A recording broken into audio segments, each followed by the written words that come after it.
करते हैं राजसमंद का, जहां से बड़ी खबर मिल रही है। शिक्षा विभाग की राज्य स्तरीय चिंतन बैठक है। राजसमंद के कुंभलगढ़ में यह बैठक है।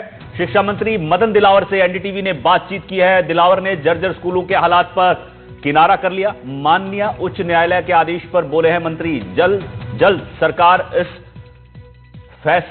इस जो फैसला सुनाया गया है इस पर चिंतन करेगी। राजसमंद के कुंभलगढ़ स्थित एक निजी होटल में 2 दिवसीय चिंतन बैठक का आयोजन हुआ। तो बड़ी खबर आपको बता दें, राजसमंद से, जहां पर शिक्षा विभाग की राज्य स्तरीय बैठक थी और शिक्षा मंत्री मदन दिलावर ने एनडीटीवी से बातचीत की। जो हाईकोर्ट ने फैसला सुनाया है उस पर उन्होंने कहा कि जल्द सरकार कोई फैसला इस पर लेगी। में 2 दिवसीय शिक्षा विभाग के चिंतन बैठक में शामिल होने आए प्रदेश के शिक्षा मंत्री मदन दिलावर हमारे साथ हैं। 2 दिन के इस चिंतन बैठक को पूरी तरह से बारीकी से देखा है उन्होंने और शिक्षा विभाग के इस कार्यशैली में कुछ परिवर्तन की संभावनाएं भी जताई है। सर, हाल ही में जिस तरह से ये जर्जर बिल्डिंग है उसको लेकर के 86,000 कमरों को हाईकोर्ट ने अयोग्य घोषित किया है। अब ऐसे में क्या विकल्प है? देखो, ये हमारी 2 दिवसीय चिंतन बैठक है और शिक्षा के क्षेत्र में और उन्नयनता कैसे हो और हम अच्छी तरीके से बच्चों को कैसे गुणवत्तापूर्वक शिक्षा दे सकते हैं, संस्कार युक्त शिक्षा दे सकते हैं, नई टेक्नोलॉजी का कैसे समावेश कर सकते हैं, भारतीय ज्ञान परंपरा के आधार पर किस प्रकार शिक्षा दे सकते हैं, इसके संबंध में एक चिंतन बैठक हो रही है। बहुत सारे मार्गदर्शनकर्ताओं ने हमको इस संबंध में मार्गदर्शन किया है। हम उनको सबको समरी करके और हम उनको जो अच्छे विचार आए हैं, अच्छा मार्गदर्शन हुआ है, उसको हम शिक्षा के उन्नयन में उपयोग करेंगे। सर, प्रदेश के सरकारी विद्यालयों में करीब 86,000 कमरों को हाईकोर्ट ने अयोग्य घोषित किया है, जहाँ बच्चों को नहीं बिठाया जाएगा। वैसे में शिक्षा विभाग के पास क्या विकल्प है कि उनके लिए क्या व्यवस्था की जाएगी? इस पर विचार करेंगे। और एक सर, इसका जो बजट निकाला है करीब 25,000 करोड़ बजट है जो विद्यालयों को फिर से वापस रिन्यू करने का। अब वो बजट किस तरह से सरकार पूरा करेगी ताकि बच्चे भी सुरक्षित रहें? ये अलग विषय, आज चिंतन बैठक का विषय, इसके अतिरिक्त कुछ नहीं। विद्यालयों में हालात को लेकर के मंत्री जी का बयान आपने सुना। अब विभाग इस पर क्या कार्रवाई करता है ये देखने वाली बात होगी। तरुण जोशी, एनडीटीवी न्यूज, राजसमंद।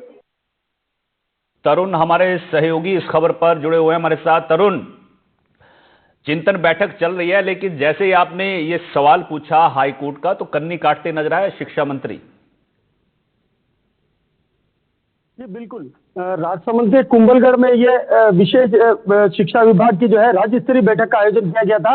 और इस दौरान जब शिक्षा मंत्री से मैंने मीडिया से रूबरू हुए, उस दौरान उन्होंने चिंतन बैठक को लेकर बातचीत की। हालांकि जर्जर स्कूलों की जर्जर हालत को लेकर के भी इस संबंध में बात की, तो केवल मंत्री जी ने सिर्फ इतना कहा कि जिन स्कूलों में नुकसान हुआ है उसमें भरपाई कर दी गई है और बजट अलग से स्वीकृत कर दिया गया है। जबकि हाईकोर्ट द्वारा दिए गए जो निर्देश है, जिस तरह से सरकार से जो जवाब मांगा है, उस संबंध में मंत्री जी ने साफ तौर पे किनारा कर लिया।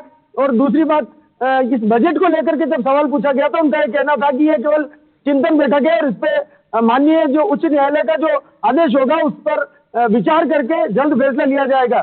साफ तौर पे कमरों की कमी और वैकल्पिक व्यवस्था को लेकर के मंत्री जी ने साफ तौर पर किनारा कर लिया। जी, तो चिंतन बैठक है, इसमें बैठक में हो क्या रहा है ऐसा जो वो इस फैसले पर बातचीत करने से टल रहे थे? ये भी तो स्कूलों से जुड़ा हुआ और बच्चों से जुड़ा हुआ मामला है। इस बैठक में ऐसा क्या हो रहा है? चिंतन बैठक जो है, इसमें राज्य शिक्षा विभाग से जुड़े आला अधिकारी और यूं माना जाए अंतर्राज्यीय बड़े स्तर के अधिकारी और शिक्षाविद जो है वो मौजूद है। और शिक्षा के वर्तमान हालात और इसको किस तरह से सुधारा जाए, इसमें प्रायोगिक शिक्षा और व्यावसायिक शिक्षा को किस तरह से जोड़ा जाए, खास करके मिड डे मील, इन 3-4 मुद्दों पर विशेष रूप से चर्चा की जा रही है। लेकिन इस बीच में जब मंत्री जी से बात करने की कोशिश की, संभवतः या तो उन्हें इस कोर्ट के इस आदेश की जानकारी नहीं है और या फिर वो बिना कोई आपस में बातचीत किए इस पर साफ तौर पर कुछ कहना नहीं जा चाहते, ऐसा लगता है। तो उन्होंने इस बात को फिलहाल काट दिया और उन्होंने कहा जल्द इस पर खुलासा करके बताया जाएगा कि किस तरह से सरकार अगला क्या कदम उठाती है। जी ठीक है, तो चिंतन बैठक तो चल रही है, लेकिन क्या चिंता हो रही है इस बैठक में ये नहीं पता, क्योंकि हाईकोर्ट के फैसले पर जब सवाल पूछा तो मंत्री जी बचते नजर आए। बहुत बहुत शुक्रिया आपका तरुण इस जानकारी के लिए।